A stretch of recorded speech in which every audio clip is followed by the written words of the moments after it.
Hello दोस्तों, राधे राधे। मैं लेकर आई हूँ आज आप सभी के लिए एक ऐसा प्रसंग जो शायद ही आप लोगों ने देखा और सुना होगा।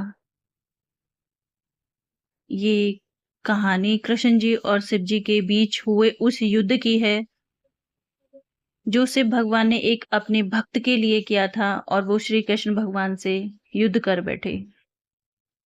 तो चलिए शुरू करते हैं। एक समय की बात है, बाणासुर की कन्या उषा ने स्वप्न में एक अत्यंत सुंदर व तेजस्वी पुरुष को देखा। उसे सपन में ही उस युवक से प्रेम हो गया।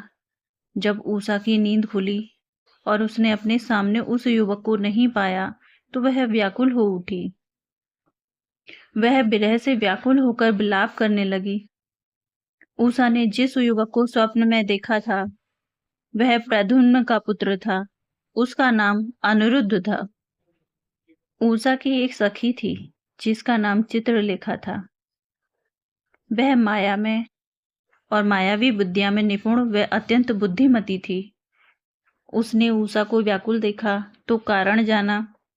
उषा ने अपनी सखी के सामने स्वप्न वाली घटना को कह सुनाई और बताया कि उसे युवक से प्रेम हो गया है। चित्रलेखा ने उषा की सहायता करने का निश्चय किया। उसने अपनी माया शक्ति से देवताओं, दानवों और श्रेष्ठ पुरुषों के बहुत से चित्र बनाकर उषा को दिखाए। उषा ने जैसे ही अनिरुद्ध का चित्र देखा तो अपनी सखी को बताया कि यह वही युवक है जो सपने में आया था। अनिरुद्ध की नींद खुली तो उसने अपने को एक रमणीय पर्वत प्रदेश में पाया। पास ही सुंदर आभूषण से अलंकृत कोमल केसों वाली दिव्य सौंदर्य से युक्त उषा बैठी हुई थी। उषा की सहमति से अनिरुद्ध उसके साथ रहने लग गया। कुछ दिन बाद दोनों ने गुप्त रूप से विवाह भी कर लिया।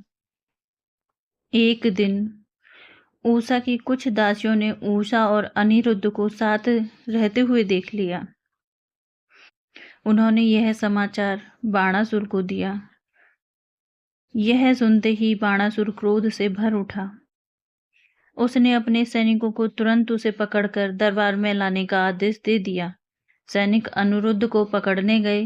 सैनिकों को अपनी ओर बढ़ता देखकर अनिरुद्ध ने प्रसाद का एक विशाल स्तंभ उखाड़ लिया और उसी से प्रहार करके सभी सैनिकों को मारकर भगा दिया।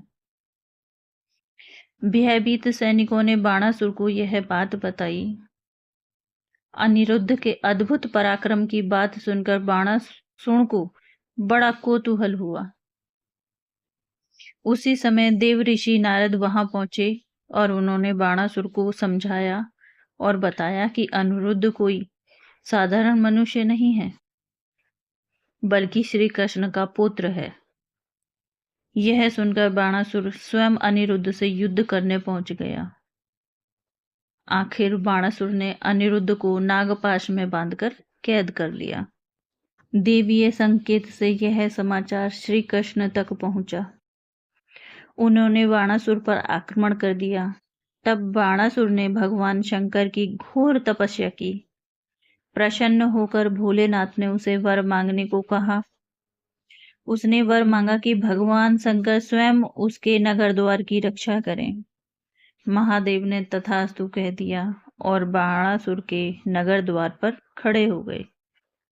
श्री कृष्ण ने देखा कि महादेव के नेतृत्व में शत्रु सेना युद्ध के लिए तत्पर खड़ी है, तो वह स्वयं बलराम और प्रद्युम्न के साथ युद्ध में उतर पड़े। दोनों सेनाओं के बीच घमासान युद्ध छिड़ गया। फिर वह क्षण आया जब श्री कृष्ण और शंकर आमने सामने आ गए। दोनों के बीच युद्ध हुआ पर दोनों में से किसी एक की विजय ना हो पाई। तब बाणासुर स्वयं युद्ध में आया। श्री कृष्ण ने सुदर्शन चक्र से उसकी भुजाएं काट दी। बाणासुर की यह दशा देखकर महादेव ने श्री कृष्ण से प्रार्थना की कि वह उनके भक्त को क्षमा कर दें। श्री कृष्ण ने बाणासुर को जीवन दान दे दिया। बाणासुर ने श्री कृष्ण और बलराम की स्तुति की। अनिरुद्ध को बंधन से मुक्त करके अपनी पुत्री उषा का विधिवत विवाह उसके साथ कर दिया। इसके बाद श्री कृष्ण, बलराम और अनिरुद्ध अपने रथ से द्वारका लौट आए। द्वारका में अनिरुद्ध और उषा आनंदपूर्वक जीवन व्यतीत करने लगे।